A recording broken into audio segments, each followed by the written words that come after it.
noite, igreja, graça e paz. Quero convidá-los a abrirem as Bíblias, o Evangelho de Marcos, capítulo 8.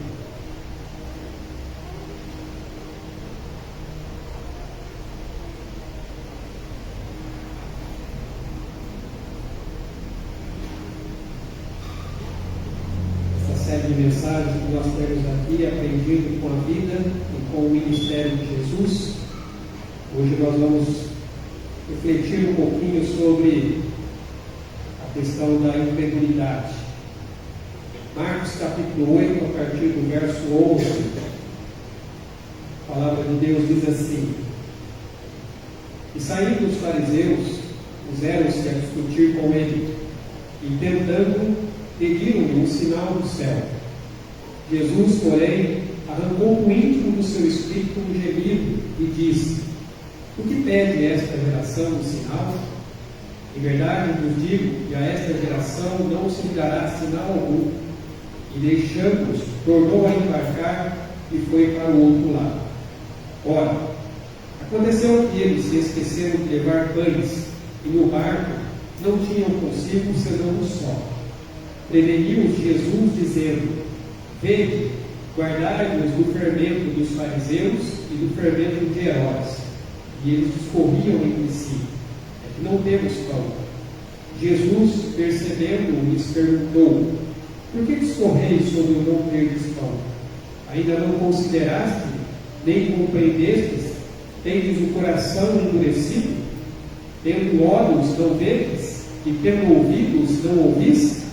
Não vos lembrai de quando partiu os 5 pães para os 5.000, quantos cestos cheios de pedaços recolhestes? Responderam eles: 12. E de quando partiu os 7 pães para os 4.000, quantos cestos cheios de pedaços recolhestes? Responderam: 7. Ao que lhes disse Jesus: Não compreendeis ainda? Então chegaram a Betsaida e lhe trouxeram um cego, rogando-lhe que o tocasse. Jesus, tomando o cego pela mão, levou-o para fora da aldeia, e aplicando-lhe saliva aos olhos e impondo-lhe as mãos, perguntou-lhe: Vês alguma coisa? Este, recobrando a vista, respondeu: Vejo os homens, porque como árvores os vejo andando. Então, novamente lhes pôs as mãos nos olhos, e ele, passando a ver claramente, ficou restabelecido, e tudo distinguia de modo perfeito. E mandou Jesus embora para casa, recomendando-lhe: Não entres na aldeia. Amados irmãos e irmãs, nós temos caminhado aqui através da vida de Jesus, olhando da perspectiva do evangelista Marcos, que escreveu aqui o seu evangelho, nós entendemos, para o público romano. Irmãos, nós sabemos que desde a queda da humanidade lá no Jardim do Éden, as pessoas elas estão cegas espiritualmente falando. Seus corações estão obscurecidos por causa do pecado.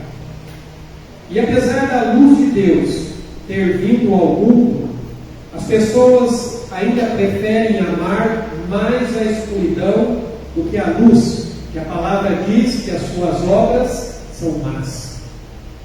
As pessoas elas são incapazes de compreender a verdade de Deus.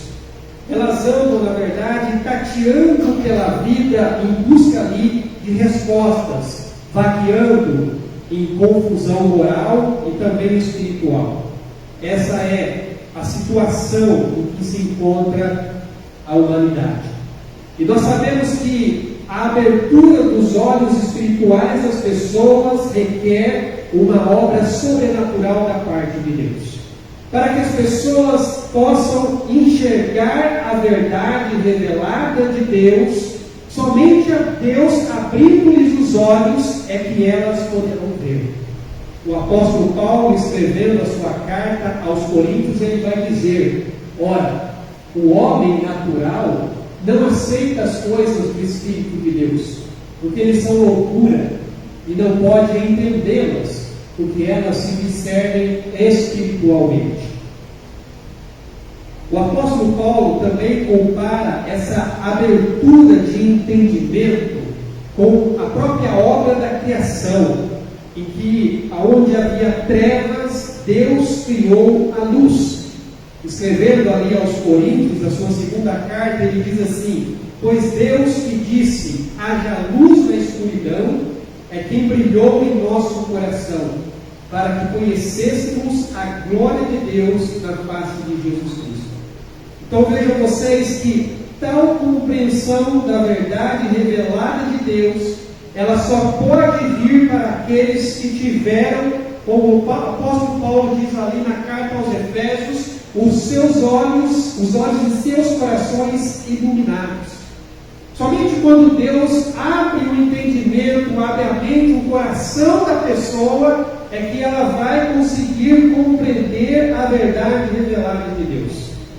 No entanto, existem aqueles cuja cegueira espiritual ela é eterna, por causa da dureza de seus corações, recusando-se ali a aceitar a Cristo e pela fé realmente crer que Ele é o Messias, Ele é o Salvador. Essas pessoas então permanecem na escuridão, em total rebelião pecaminosa e incredulidade diante de Deus. A palavra nos deixa bem claro que existem aquelas pessoas que estão cegas espiritualmente, e essa cegueira será eterna por causa da dureza dos seus corações. Aqui, no Evangelho de João, capítulo 8, no versículo 24, Jesus diz assim: olha, por isso eu vos disse que morrereis nos vossos pecados, porque se não crerdes que eu sou, morrereis nos vossos pecados. E quando você vai aqui para o capítulo 9, a partir do versículo 39, ele diz assim: prosseguiu Jesus: eu vim a este mundo para juízo, a fim de que os que não veem vejam, e os que veem se tornem cegos. Alguns dentre os fariseus que estavam perto dele perguntaram: acaso também nós somos cegos? Respondeu-lhe Jesus: se fossem cegos, não teríeis pecado algum, mas porque agora dizeis, nós vemos, subsiste o vosso pecado. Então vejam vocês que pessoas assim, elas podem até ser externamente religiosas, elas podem até terem ali certas práticas religiosas, mas elas nunca chegam ao conhecimento da verdade. Elas podem, como o apóstolo Paulo vai dizer ali em Colossenses, podem até parecer sábias, pois exigem devoção, abnegação e rigorosa disciplina física, mas em nada contribuem para vencer os desejos da natureza pecaminosa. Então, para estes que persistem em rejeitar a verdade, chega então um ponto em que Deus os entrega as próprias consequências da sua incredulidade. Eles são tão rebeldes, eles são tão teimosos, que chega um ponto em que Deus então entrega-os as consequências da sua própria incredulidade. Quando nós voltamos aqui para o Evangelho de Mateus, capítulo 15, no versículo 14, eu acho que deve estar aí na tela, diz assim: deixai-os, são cegos, guias de cegos. Ora, se um cego guiar outro cego, cairão ambos no barranco, ou como diz uma outra versão, cairão ambos numa cova. E quando você vai para a carta aos Romanos, capítulo 1, versículo 24, a palavra diz assim: por isso Deus entregou tais homens à imundícia pelas concupiscências do seu próprio coração, para desonrarem o seu corpo entre si. Em Efésios capítulo 4, versículo 19, Efésios 4, 19, diz assim: os quais tendo se tornado insensíveis, se entregaram à dissolução para com avidez cometerem toda a sorte de impureza. Então nós percebemos, irmãos, que existem aqueles que são totalmente incrédulos, e a estes Deus os entrega as consequências da sua própria incredulidade. O que nós vamos aprender aqui nesta noite é justamente sobre a incredulidade do coração e o coração da incredulidade. Essa narrativa que nós lemos aqui no Evangelho de Marcos, ela ilustra exatamente a diferença entre aqueles que estão permanentemente cegos e aqueles cuja cegueira é apenas temporária. Para os que estão cegos permanentemente, resta-lhes apenas o juízo de Deus. Mas para os que temporariamente não conseguem ver, mas se esforçam por continuar buscando o Senhor então lhes dá oportunidades para que essas pessoas possam ver as realidades espirituais do reino. Como ele próprio disse ali, ele lhes respondeu: a vós outros vos é dado conhecer o mistério do reino de Deus, mas aos de fora tudo se ensina por parábolas. Amados irmãos e irmãs, nós vemos aqui que depois da segunda multiplicação dos pães e peixes, que nós aprendemos ali, aconteceu em terras gentias, naquela região chamada Decápolis, onde havia ali 10 cidades. Jesus então ele retorna às terras da Galiléia. E logo que ele chega ali, na região da Galiléia, juntamente com os seus discípulos, quem é que o aborda? Quem é que vem ali defrontar-se com ele? Os fariseus, os religiosos. O Evangelho de Mateus vai dizer que, além dos fariseus, também os saduceus estavam ali, aqueles opositores contumazes. Eles estavam ali como que uma serpente esperando para dar o bote. E a primeira coisa que nós vemos aqui é justamente sobre a cegueira permanente. Pois aqui no versículo 11 e no versículo 12 diz assim: e saindo os fariseus, puseram-se a discutir com ele e tentando, pediram-lhe um sinal do céu. Jesus, porém, arrancou do íntimo do seu espírito um gemido e disse: por que pede esta geração um sinal? Em verdade eu vos digo que a esta geração não se dará sinal algum. Vejam vocês que logo que Jesus chega ali a dar uma luta, como nós vimos aqui no verso anterior, onde diz aqui no versículo 10, logo a seguir, tendo embarcado, juntamente com os seus discípulos, partiu para as regiões de Dalmanuta. Então, logo que Jesus chega ali a Dalmanuta, que ficava ali na chamada região de Magadã, eu até coloquei ali um mapa para os irmãos entenderem. Jesus saiu aqui de Decápolis, se dirigiu ali a Magadã, onde ficava então essa cidade de Dalmanuta. E aí logo depois ele se dirige então para Betsaida, onde ele cura aquele cego. Mas nós vemos então que logo que ele chega nessa região, Jesus é logo confrontado ali por um grupo hostil de fariseus e saduceus que procuravam, como sempre, desacreditá-lo diante das multidões. O que esses religiosos queriam era levar as multidões a crer que Jesus não era quem dizia ser. Ele não era o Messias, ele não era o Filho de Deus. A atitude desses líderes contrasta com a atitude dos gentios, que acolheram a Cristo e louvaram a Deus por causa dos seus milagres. Nós vimos ali no Evangelho de Mateus, capítulo 15, que quando Jesus estava ali curando pessoas naquela região gentia, as pessoas daquela região, elas louvavam e glorificavam a Deus. Aqui no versículo 31 do capítulo 15 de Mateus diz assim: de modo que o povo se maravilhou ao ver que os mudos falavam, os aleijados recobravam saúde, os coxos andavam e os cegos viam, então glorificavam ao Deus de Israel.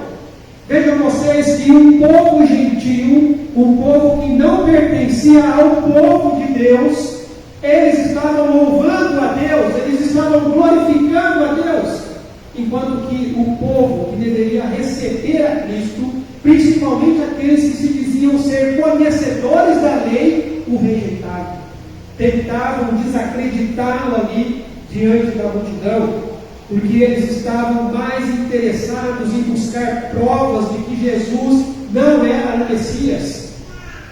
E tal exigência da parte deles não se devia ali ao desejo de querer ver a mão de Deus, mas sim precisamente o fato de que eles não viam a mão de Deus.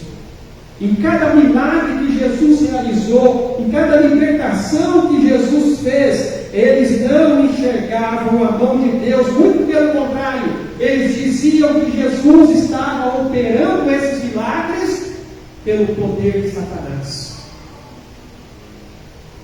Os inimigos de Jesus, eles até mesmo deixaram de lado suas desavenças políticas e religiosas para confrontá-lo.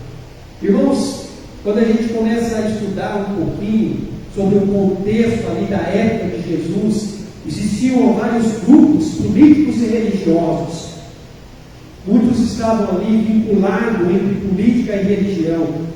Os fariseus eram um grupo onde eles procuravam ali realmente colocar em prática todos os princípios da lei, levando até mesmo ali ao extremo, através das suas próprias tradições, através das suas próprias interpretações rabínicas. E havia também os saduceus, que não consideravam tanto algumas coisas referentes ali ao Antigo Testamento, a não ser os 5 primeiros livros ali. Eles não acreditavam, por exemplo, que haveria a ressurreição de mortos, mas eles se uniram ao grupo dos fariseus, e olha que eles não se davam muito bem. Eles tinham em mente os grandes milagres realizados por Moisés, Josué e Elias, e pensavam que Jesus era, na verdade, um impostor. Mas conforme nós temos visto, irmãos, conforme nós temos trabalhado, Jesus já tinha dado provas incontestáveis da sua divindade e obra messiânica. Nós vimos aqui os cegos recobrando a visão, surdos voltando a ouvir, paralíticos saltando nas praças, leprosos sendo devolvidos às suas famílias, ao convívio da comunidade, e até mesmo os mortos sendo restituídos aos seus entes queridos. E aí eu pergunto, quantos sinais mais eles precisavam ver para crer que Jesus era o Messias? Irmãos, depois de verem todos esses milagres, depois de ver Jesus operando todos esses sinais, que sinais mais eles precisavam ver para realmente crer que Jesus era o Messias? Jesus já tinha atravessado a região da Galileia, realizando ali muitos milagres. Mesmo que Jesus tivesse atendido ali ao pedido que eles fizeram, eu tenho certeza que ainda assim eles não teriam acreditado, porque os seus corações estavam endurecidos. Irmãos e irmãs, os fariseus e os saduceus, eles não eram diferentes de Faraó. E com cada sinal ali que Moisés realizou, endurecia ainda mais o seu coração. Esses homens eram exatamente como Faraó. Quanto mais milagres Jesus realizava, quanto mais sinais Jesus operava, mais endurecido ficava o coração dessas pessoas. O desejo deles por um sinal do céu apenas evidenciava a incredulidade deles, porque a verdadeira fé não pede sinais. É por isso que Jesus lança essa pergunta: porque pede esta geração um sinal. Em verdade, eu vos digo que a esta geração não se lhe dará sinal algum. O evangelista Marcos, por causa do público que ele estava escrevendo, ele não faz referência, que Mateus faz, ao único sinal que ele diria que eles deveriam acreditar, que era o sinal do profeta Jonas. Porque Jesus vai dizer que assim como Jonas passou 3 dias dentro do peixe, assim também o Filho do Homem passaria 3 dias no meio da terra.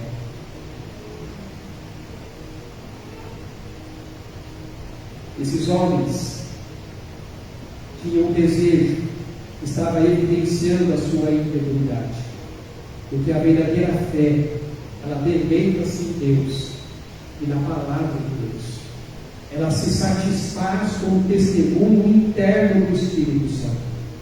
Esses homens, eles queriam ver milagres e coisas espetaculares, mas não tinham nenhum interesse, na verdade, nas coisas do reino de Deus. Os seus corações não estavam voltados para o reino de Deus.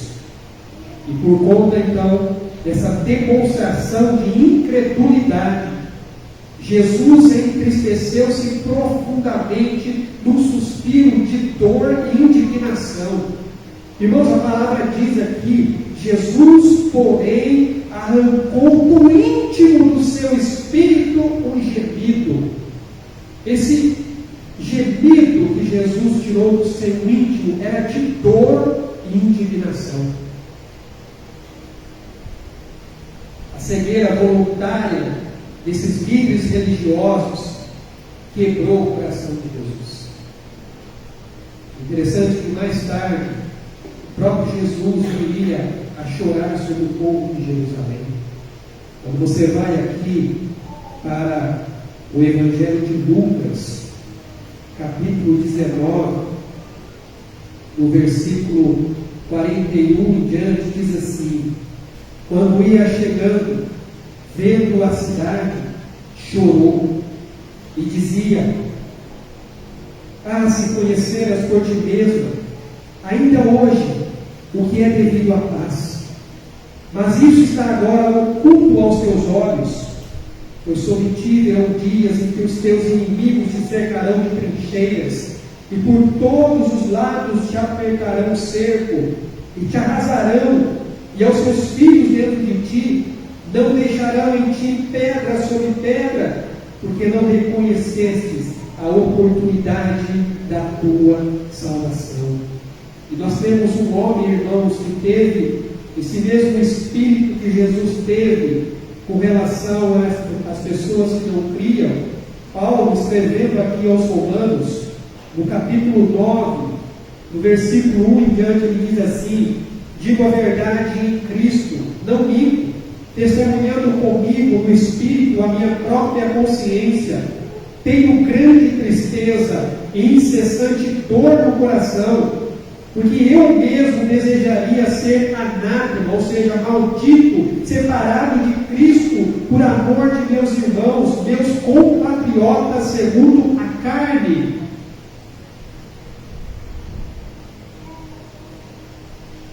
Nós acabamos de cantar uma letra de uma música. Diz: logo eu, um pobre pecador, logo eu, um carnal, diante de um Deus imortal, nós somos abraçados pelo amor de Deus.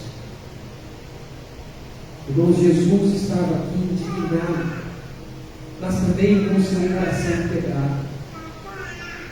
O gemido, ele saiu de um coração que lamentava pela ruína que aqueles homens ímpios traziam nas suas próprias almas, bem como, é claro, a indignação do fato de não crerem, apesar dos muitos milagres que ele já havia realizado.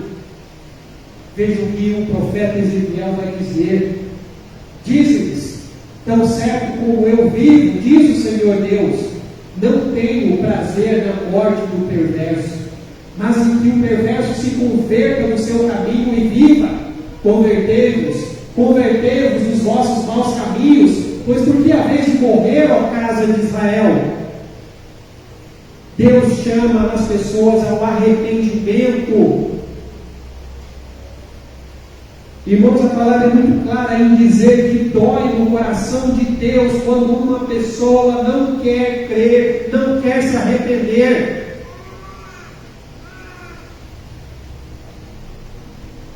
Diante da incredulidade deles, Jesus então os repreende, condenando-os e deixando-os à mercê da sua própria escolha.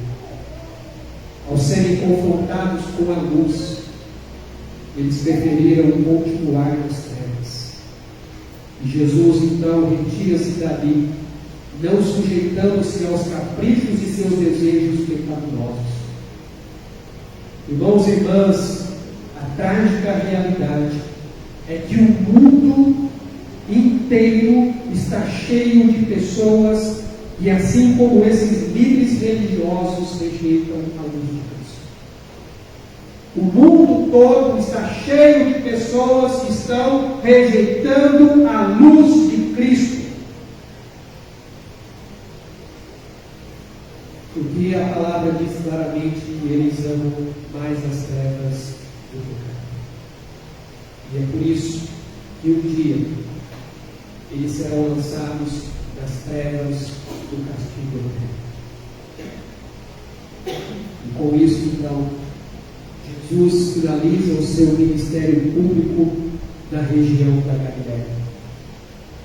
Jesus não mais voltará a Galiléia.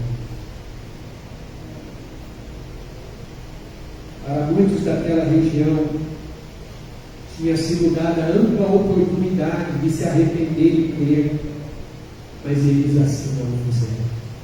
E veja só o que Jesus vai dizer aqui em Mateus, capítulo 11, a partir do versículo 20, ele diz assim: passou então Jesus a increpar as cidades das quais ele operava numerosos milagres, pelo fato de não se terem arrependido.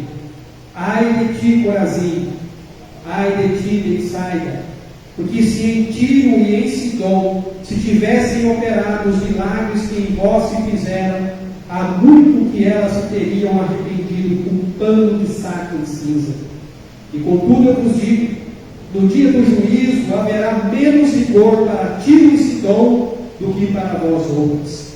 Tu, Cafarnaum, elevar-te-ás porventura até o céu? Descerás até o inferno. Porque se em Sodoma se tivessem operado os milagres que em ti se fizeram, teriam ela permanecido até o dia de hoje. Digo-vos, porém, que menos vigor haverá no dia do juízo para com a terra de Sodoma do que para contigo.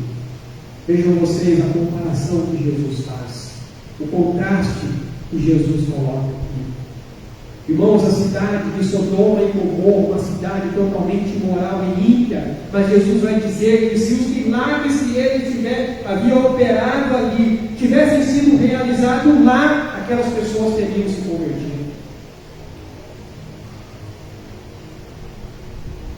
Nós vemos então que, tendo sido definitivamente rejeitado por eles, Jesus então muda o seu foco para a Judéia, Jerusalém, até chegar o momento da cruz.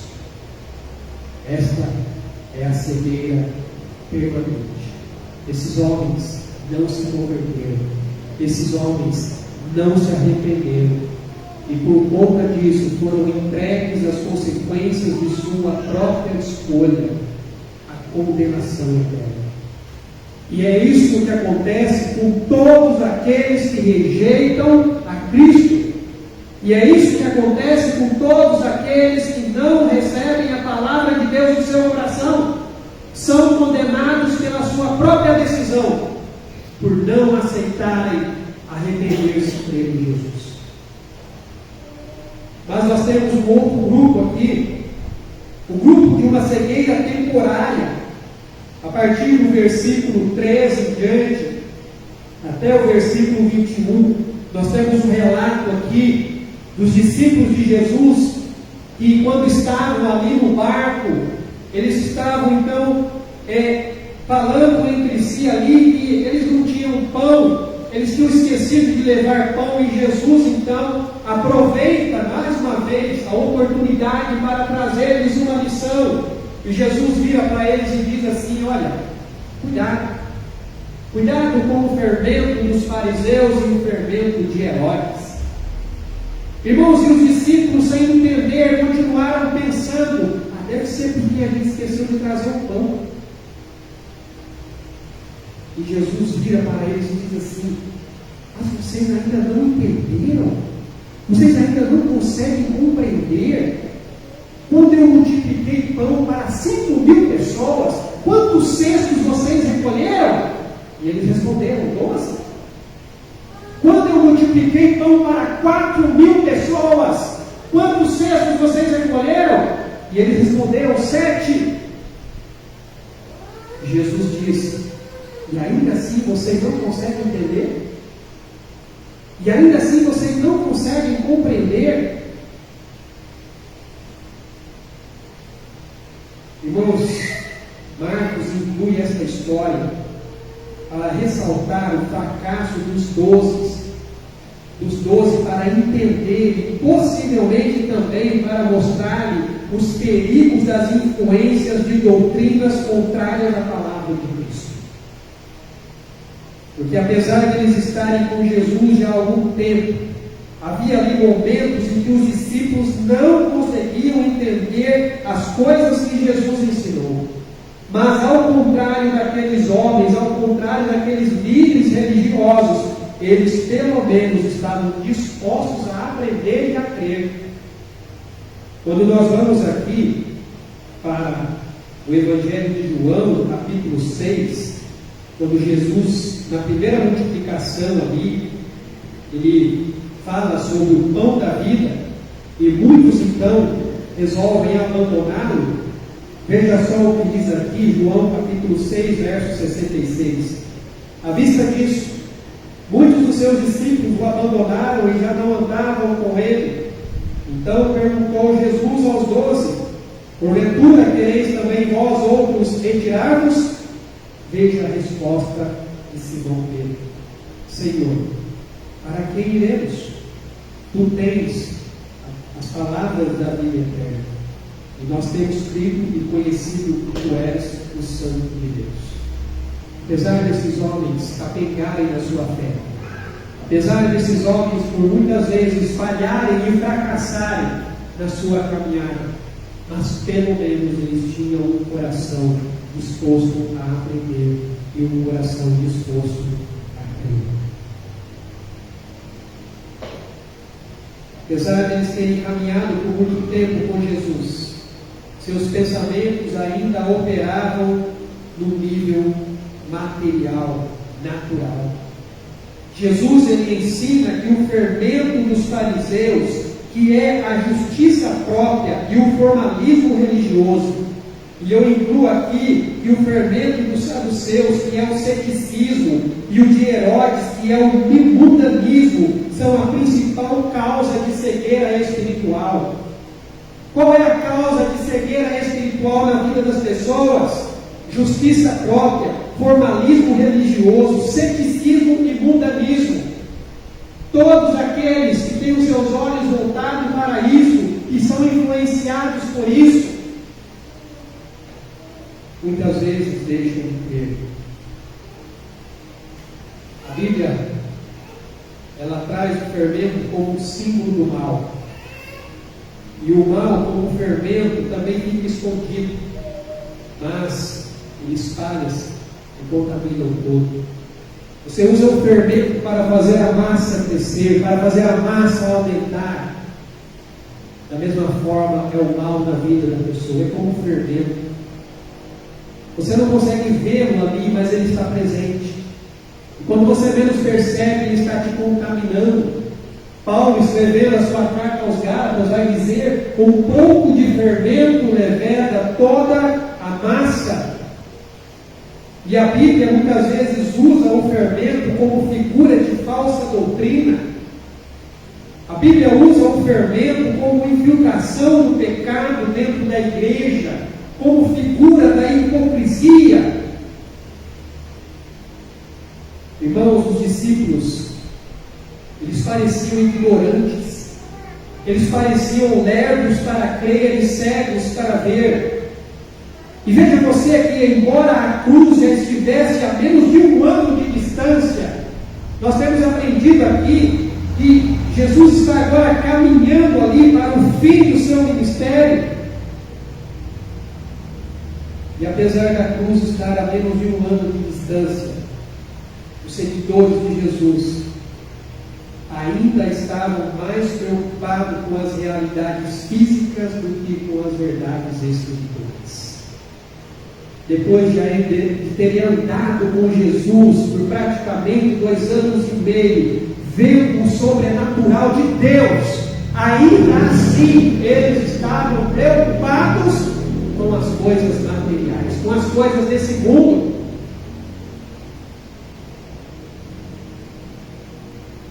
Como em outras ocasiões, a resposta dos discípulos demonstrava fraqueza de fé. O termo endurecido que é usado aqui nesse caso para os discípulos não é no sentido da obstinação que caracterizava os fariseus e os religiosos, mas sim da indolência espiritual. Quando nós lemos aqui, por exemplo, na carta aos Hebreus, capítulo 5, Hebreus capítulo 5, a partir do versículo 11, diz assim: olha, a esse respeito, temos muitas coisas que dizer e difíceis de explicar, porquanto nos tem tornados tardios em ouvir. Pois, com efeito, quando devíeis ser mestres, atendendo ao tempo decorrido, tendes novamente a necessidade de alguém que vos ensine de novo quais são os princípios elementares dos oráculos de Deus. Assim vos tornastes como necessitados de leite e não de alimento sólido. Ora, todo aquele que se alimenta de leite é inexperiente na palavra da justiça, porque é criança. Mas o alimento sólido é para os adultos, para aqueles que pela prática têm as suas faculdades exercitadas para discernir não somente o bem, mas também o mal. Vejam vocês que o autor de Hebreus traz uma advertência aqui para os seus leitores. Ele vai começar a falar de coisas referentes ao sacerdócio de Cristo, comparando-o com o sacerdócio de Melquisedeque. Mas ele para aqui e ele diz assim: olha, a esse respeito eu tenho muita coisa para falar, mas difícil de explicar. No entanto, vocês têm se tornado tardios para ouvir. Irmãos e irmãs, a ideia de tardios para ouvir é literalmente vocês estão sendo lerdos. Vocês não compreenderam ainda, vocês não têm essa mentalidade de poder entender o que Deus está fazendo na vida de vocês. Vocês que já estão caminhando com Deus, com Cristo já há algum tempo, que já deveriam, na verdade, estar ensinando outras pessoas, vocês ainda estão precisando receber a mamadeira de Deus.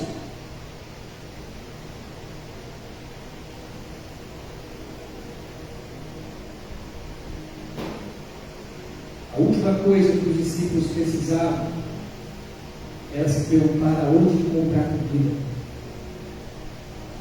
Porque eles haviam presenciado Jesus, irmãos, multiplicar pães por 2 vezes.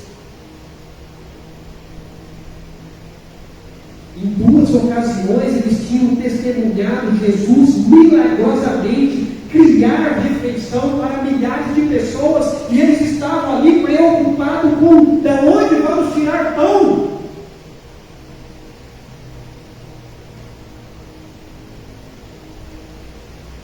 Para muitos discípulos de Jesus, a dificuldade em crer não está na falta de fé em si, mas em colocar em prática o que Deus diz na sua palavra. A dificuldade que as pessoas têm, irmãos, não é pela falta de fé, mas é a dificuldade de crer no que Deus está revelando, é a dificuldade de aplicar aquilo que Deus está mostrando. Por não colocar em prática o que a palavra está dizendo, enfrentam dificuldades na vida e não sabem o que fazer. Andam ansiosos, andam preocupados, andam temerosos com o que vai acontecer com o mundo, com o que vai acontecer com a economia, com as guerras que estão acontecendo, com os desastres naturais.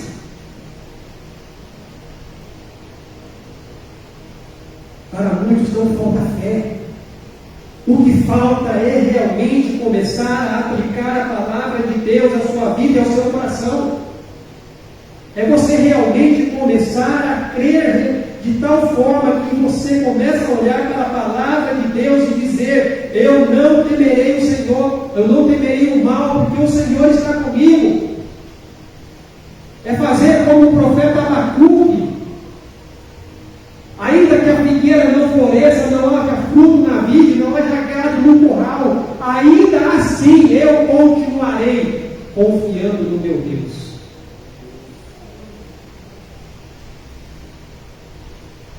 Jesus mesmo diz: se me amais, guardareis minha palavra. Guardar aqui, irmãos, é no sentido de obedecer, aplicar a palavra. O próprio apóstolo Tiago, escrevendo aqui a sua carta, nos traz essa séria advertência, quando ele diz assim: tornai-vos, pois, praticantes da palavra, e não somente ouvintes, enganando-vos a vós mesmos. Porque se alguém é ouvinte da palavra e não praticante, assemelha-se ao homem que contempla no espelho o seu rosto natural. Pois a si mesmo se contempla e se retira, e para logo se esquece de como era a sua aparência. Mas aquele que considera atentamente na lei perfeita, lei da liberdade, e nela persevera, não sendo um ouvinte negligente, mas operoso praticante, esse será bem-aventurado no que realiza. Não seja apenas um ouvinte, mas seja um praticante da palavra de Deus. A palavra de Deus deve ser objeto de nossa devoção na leitura e meditação, mas principalmente ela deve ser guardada no nosso coração. Deve ser praticada na nossa vida diária.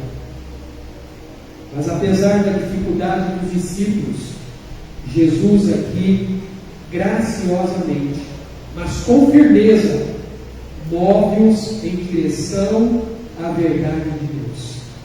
Porque enquanto os líderes religiosos eles foram abandonados na sua incredulidade e voluntária rejeição, os discípulos foram ensinados por Jesus sobre as verdades espirituais que ele estava revelando aos seus corações.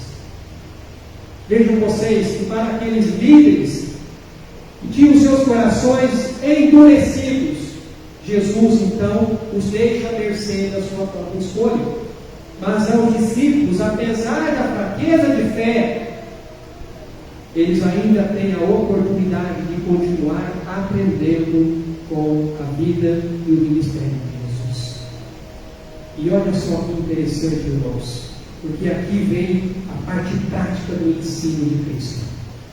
Ele traz uma vívida ilustração para aplicar o que ele acabara de trazer aqui para os seus discípulos. A partir do verso 22 até o verso 26, nós temos aqui a cura de um cego, de uma forma também estranha, assim como Jesus curou aquele surdo gago. Porque aqui Jesus ele pega, mistura ali a sua própria saliva com o barro, com a terra, faz um barro e coloca nos olhos daquele homem.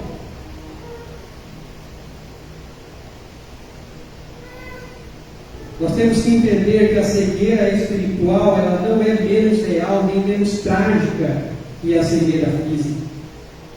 E nessa passagem é interessante porque a natureza gradual da cura que Jesus realizou nesse cego requer aqui a nossa especial atenção. Irmãos, veja que Jesus não o livrou da sua cegueira de uma vez só.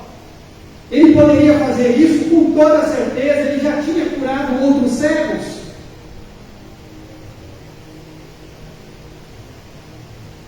Mas Jesus faz aqui a cura de forma gradual, passo a passo. E essa cura gradual tinha a intenção de ser uma imagem das coisas espirituais. Da mesma maneira, irmãos, que Jesus fez com o surdo gago anteriormente, abrindo-lhe ali os ouvidos para ouvir e a boca para proclamar a bondade de Deus, em contraste ali com os religiosos que tinham seus ouvidos fechados para a palavra de Cristo e que só abriam a boca para difamá-lo.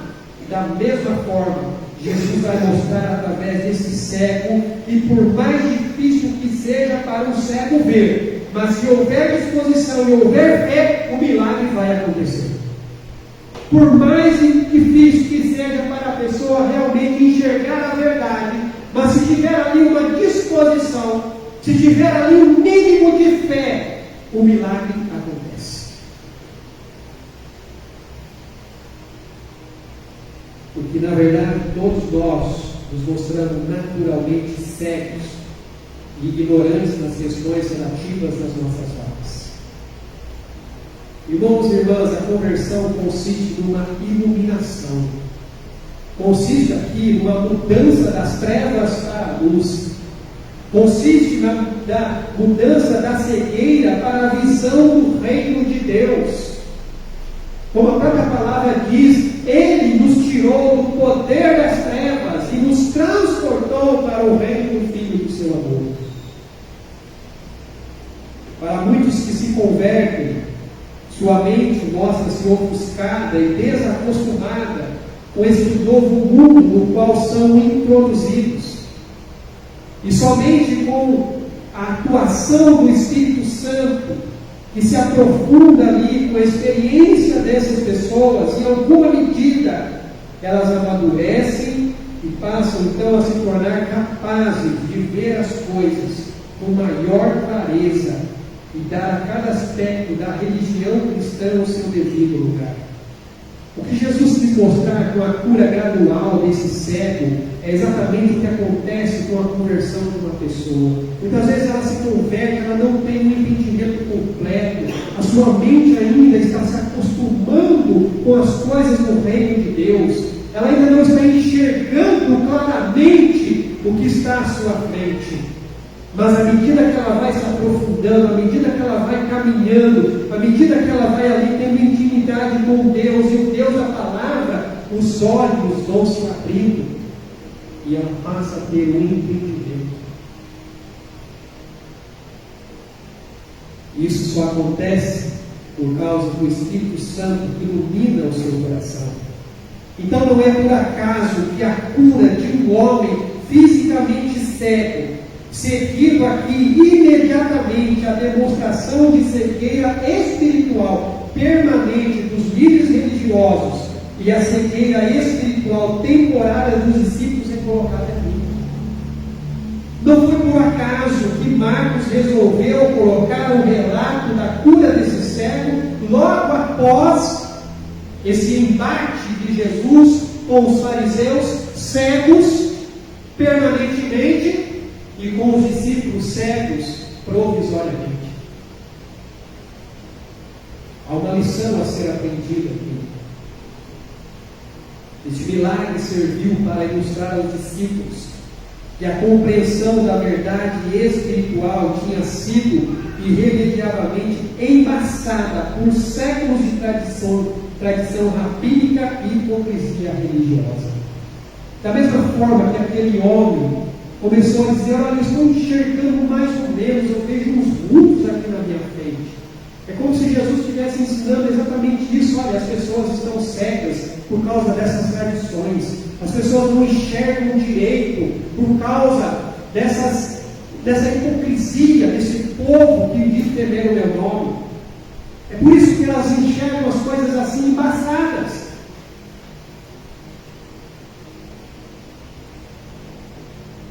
Mas tudo isso muda quando essa pessoa conhece o Salvador. Tudo isso muda quando essa pessoa ela tem um encontro com o Senhor. Porque o seu toque remove o véu da escuridão que envolvia os seus corações internos.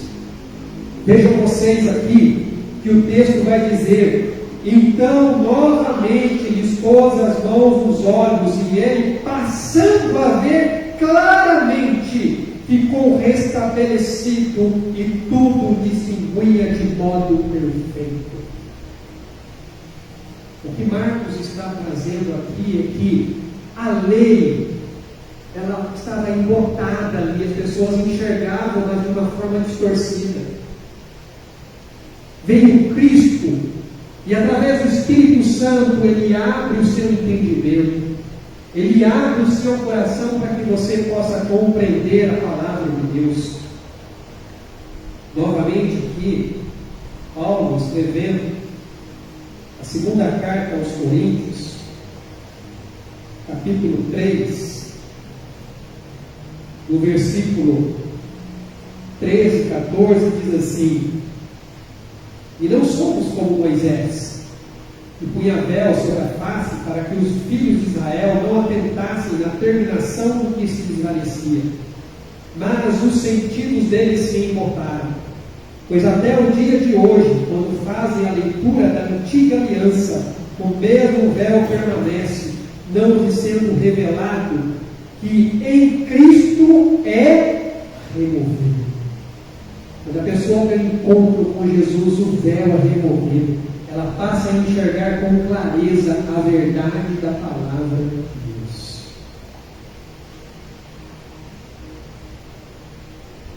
E um ato de compaixão infinita, Jesus milagrosamente abre os olhos da fé dos seus discípulos. Da mesma maneira que Ele faz com cada pecador que Ele salva, para que eles possam aprender claramente a verdade ensinada pela primeira vez. Pois o próprio Cristo é que declarou: e conhecereis a verdade, e a verdade vos libertará. Se o Filho vos libertar, verdadeiramente sereis livres. Aquele que tem um encontro com Jesus tem o seu coração iluminado, tem a sua mente esclarecida e passa a enxergar a verdade de Deus. Meu querido irmão, minha querida irmã, a incredulidade obstinada desses religiosos tem algo a nos dizer, mesmo que de uma forma irracional. Jesus recusou-se a dar resposta à demanda daqueles homens, porque se não sentirem a convicção do pecado, eles jamais se convencerão. Jesus se recusou a atender o pedido daqueles homens, porque por mais que Ele já tenha mostrado e dado sinais, eles não estavam convencidos do seu próprio pecado. Eles não conseguiam olhar para si mesmos e dizer: sou um pobre, sou um miserável pecador.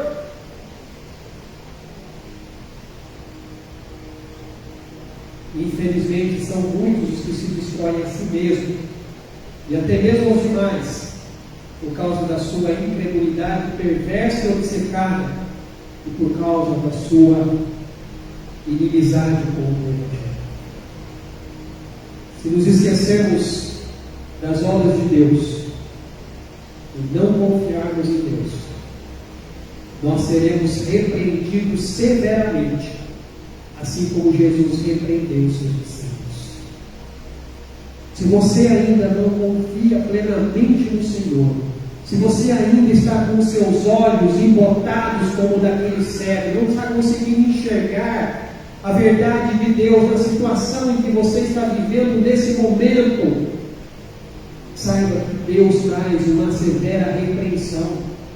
Assim como ele trouxe para aqueles discípulos, dizendo: será que vocês ainda não entendem? Será que vocês ainda não compreenderam? Depois de ver tantos milagres, depois de ver tanta operação de sinais e maravilhas, será que vocês não conseguem compreender? Por natureza, nós somos surdos e cegos para as coisas de Deus.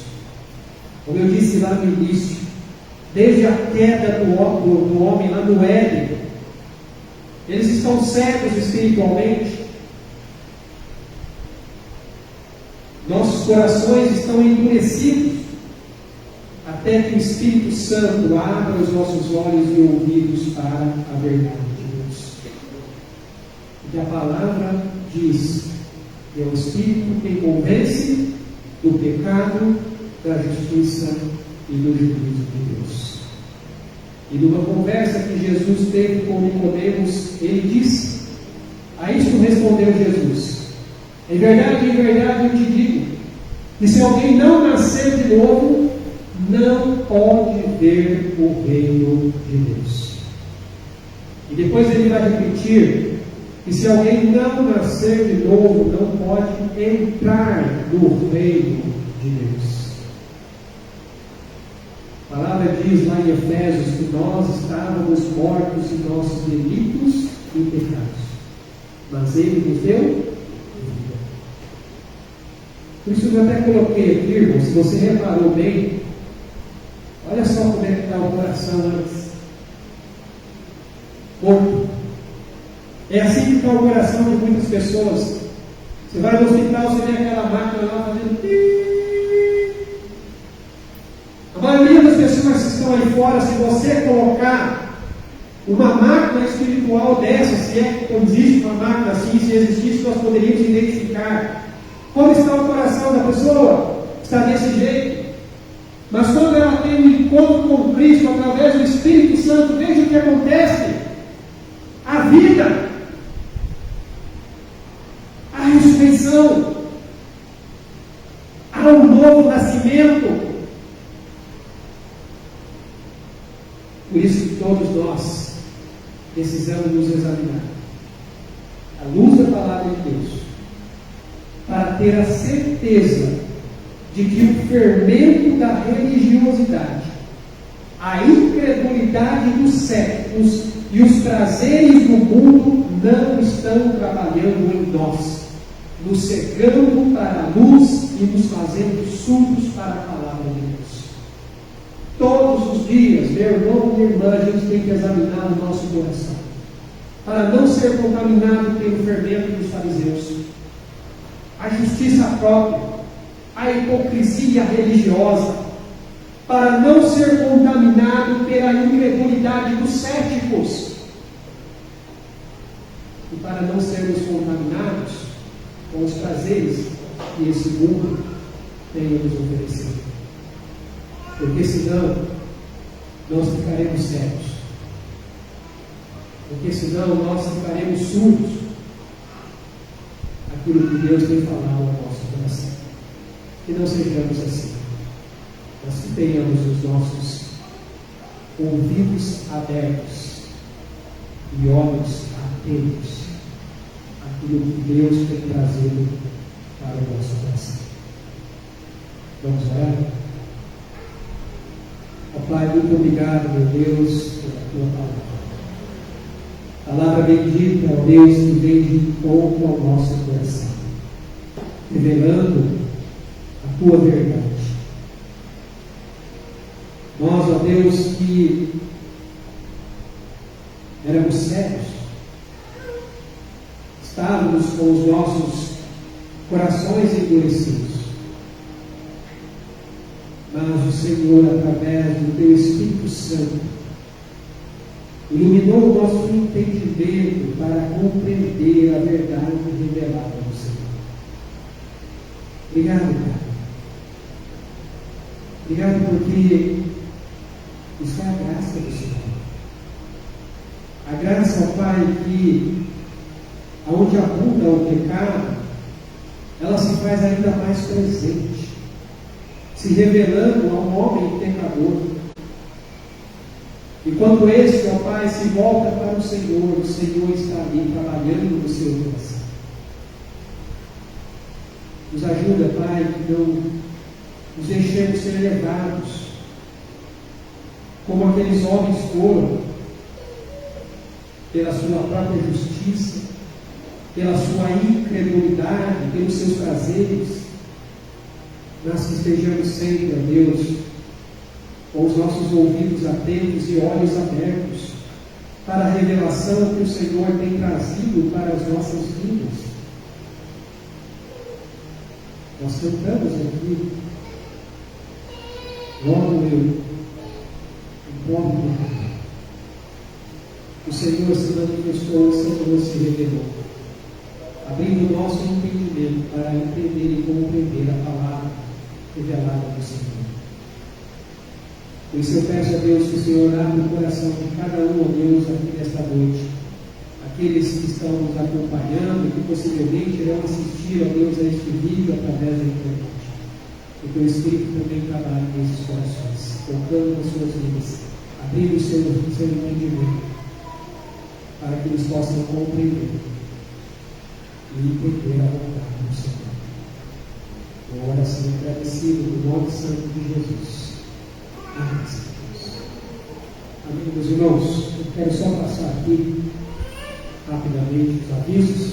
Lembrando então, no próximo sábado, agora, dia 1º, teremos aí o encontro de mulheres, vai ser aqui mesmo na igreja, às 18 horas, estudando aí este livro, Mulher Nota 10. Então, mulheres, estejam presentes no tempo ali de aprendizado, no tempo de crescimento, no tempo também de comunhão aí, juntamente com outras irmãs. Depois a irmã Marta vai estar compartilhando direitinho aí com as irmãs.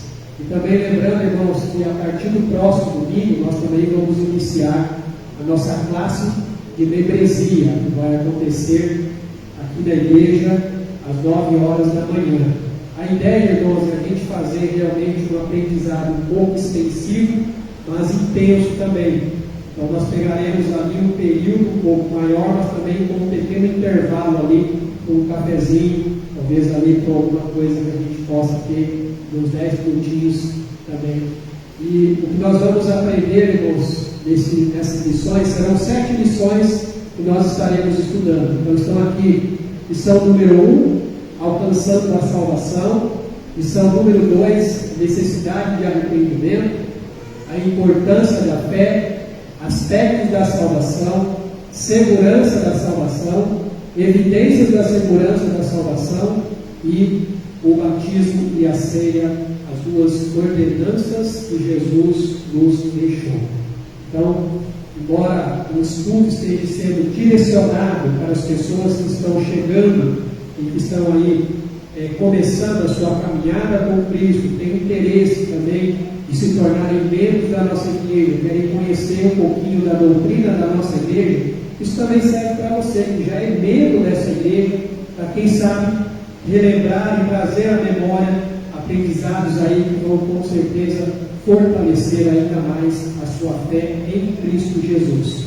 Há uma carta, se não me engano, do apóstolo Pedro, que ele diz assim: olha, eu não me canso de vos escrever as mesmas coisas, porque isso é importante para o seu crescimento. Então, se você quer aprofundar, se você quer relembrar e também compartilhar da sua experiência de caminhada com Deus, esteja conosco a partir do próximo domingo, às 9 horas da manhã, onde nós estaremos então estudando essas lições. Assim, lembrar também do nosso grupo de discipulado e crescimento que tem acontecido aí durante as semanas, tem sido uma bênção, irmãos, para aqueles que realmente têm ali participado e têm estado conosco. Os grupos têm acontecido às terças, quartas e quinta-feira. Então, apesar de a gente ter dividido, vamos colocar assim, por regiões aqui em Taubaté, por questão estratégica e por questão logística, mas como eu já disse, se você não pode ir no seu grupo, que acontece ali na terça-feira, que faz parte da sua região, vai no grupo de quarta, vai no grupo de quinta. Ah, eu não posso, não pude ir na quarta, então vai no de terça, vai no de quinta. A ideia não é termos panelinhas separadas dentro da igreja. É uma igreja só, irmãos.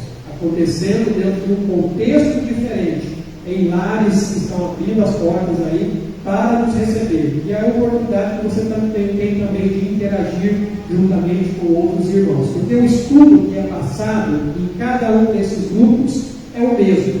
O que é passado na terça, passa na quarta, também passa na quinta. Então, se você não pode participar de um, vai naquele que você tem a oportunidade de poder estar. Pastor, mas como é que eu faço para ficar sabendo aonde que vai ser, aonde que vai acontecer? Manda um recadinho para a gente no WhatsApp, para mim, ou para o presbítero Rafael, e a gente manda a localização certinho para vocês, e geralmente a gente compartilha com aqueles que já fazem parte ali da região onde está acontecendo os estudos bíblicos. Mas se você quer estar junto conosco, porque você não vai poder ficar no dia que você geralmente participa, só mandar um recadinho para a gente através do WhatsApp, para mim ou para o presbítero Rafael, e a gente manda a localização certinho de onde vai estar acontecendo esses grupos aí de discipulado.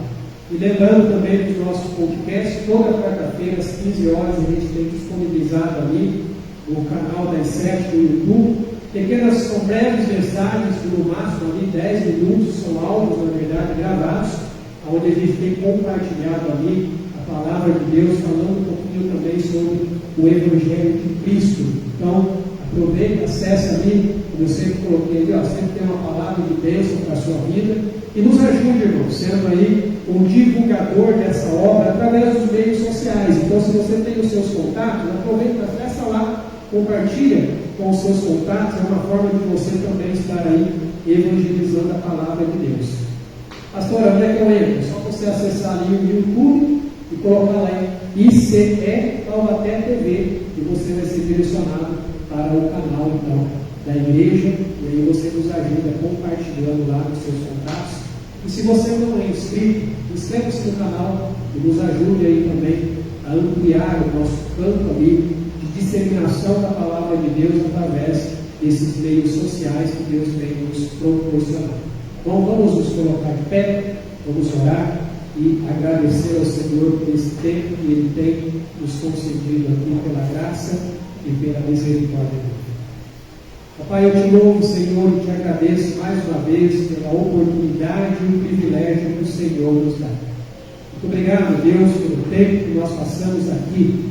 Um tempo, Deus, curto, diante, ó Pai, de tudo aquilo, ó Pai, que o Senhor realmente tem realizado e feito nas nossas vidas. Mas é o momento que temos para estarmos juntos, louvando, exaltando o Teu santo nome, estando em comunhão uns com os outros e ouvindo, ó Pai, o que o Senhor tem a falar ao nosso coração, através da palavra do Senhor, nos fortalecendo, nos consolando, nos direcionando e também nos confrontando, ó Pai, muitas vezes, para que realmente possamos viver uma vida que agrade ao Teu nome. O Senhor nos conceda uma semana abençoada, ó Pai, debaixo da Tua presença, sendo direcionados pelo Teu Espírito Santo. E que a graça de Deus, nosso Pai, o amor de Deus, o Filho, e as ricas consolações da comunhão do Teu Espírito Santo, seja com o Teu povo que se reúne aqui neste local e em toda a face da terra, até aquele grande dia, o dia em que nós estaremos para sempre com o Senhor. Em nome de Jesus, amém, irmãos. Deus abençoe, amados. Tenha uma semana na presença de Deus.